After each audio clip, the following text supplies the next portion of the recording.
Timeline hari ini saya buat mendadak sekali. Entah kenapa saya tiba-tiba ingin membagikan sedikit cerita tentang perjalanan saya ke Tuban, Jawa Timur setahun yang lalu. Waktu saya ke sana, saya lihat Tuban sudah berubah. Tiba-tiba banyak sekali mobil sekelas Pajero dan Fortuner yang ada di jalan raya. Dan menariknya, penumpangnya atau pemiliknya rata-rata gaya berpakaiannya khas petani, pakai sarung dan sendal jepit. Saya terus nanya dong sama teman orang Tuban yang ngantar saya kemana-mana. Orang Tuban sekarang kaya-kaya ya.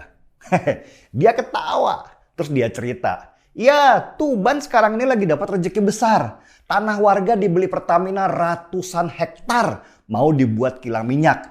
Yang keren itu harga belinya. Tanah saudara saya, kata dia tuh, yang nilai jual sebenarnya cuma Rp50.000 per meter, dibeli Pertamina Rp600.000 per meter. Ya langsunglah orang Tuban yang punya tanah langsung jadi kaya-kaya. Udah gitu nggak pakai maklar, langsung ditransfer ke bank. Untung ini zaman Jokowi, coba zaman Orde Baru, kita pasti bentrok sama tentara. Begitu temanku cerita. Langsung deh. Saya googling tuh tentang pembangunan kilang minyak Pertamina di Tuban. Ternyata itu kilang minyak kerjasama Pertamina dengan perusahaan minyak Rusia. Kerjasama ini hasil dari kunjungan Jokowi ke Rusia tahun 2016 lalu. Nilai proyeknya 211 triliun rupiah. Itu duit semua loh, nggak ada yang pakai daun. Bukan pembangunan kilangnya yang menarik buat saya. Tapi saya jadi ingat janji kampanye Jokowi dulu. Untuk ganti rugi, mungkin Pak Prabowo bisa lihat, dalam 4,5 tahun ini hampir tidak ada terjadi konflik pembebasan lahan untuk infrastruktur kita. Karena apa? Tidak ada ganti rugi, yang ada ganti untung. Harap tenang, mohon maaf. Karena porsi dari cost of land acquisition, biaya pembebasan lahan itu sebenarnya kecil sekali porsinya. 2-3%. Kenapa tidak ditingkatkan jadi 4 atau 5%? Itulah yang saya perintahkan kepada seluruh kontraktor jalan agar porsi pembebasan lahan itu diberi angka yang lebih besar. Sehingga tidak jadi konflik-konflik dengan masyarakat. Waktunya sudah habis Bapak.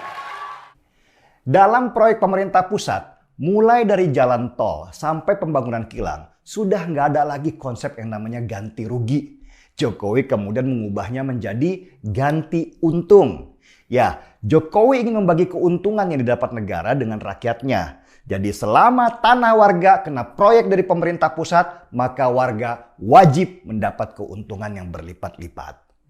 Konsep ganti rugi itu ada di masa sebelum Jokowi memimpin. Apalagi di masa Orde Baru. Bukan hanya rugi, warga yang tidak mau menjual tanahnya kepada pemerintah langsung dicap PKI.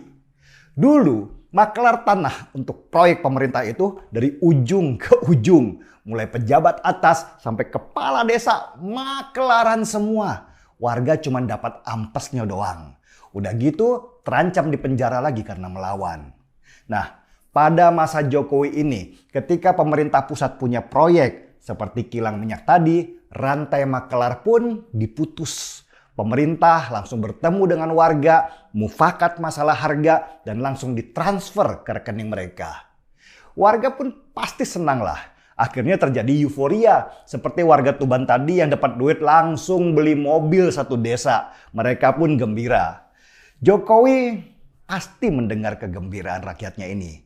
Sama seperti dia mendengar kegembiraan rakyatnya yang lain di pelosok-pelosok daerah ketika tanah mereka harus dilewati infrastruktur seperti jalan tol. Rakyat yang punya tanah langsung kaya mendadak. Sekarang kata gusur di telinga rakyat jadi musik yang indah. Karena berarti itu mereka mendapat keuntungan yang berlipat ganda. Dulu zaman Orde Baru, saya sering sekali mendengar slogan indah yang dipropagandakan ke otak kita.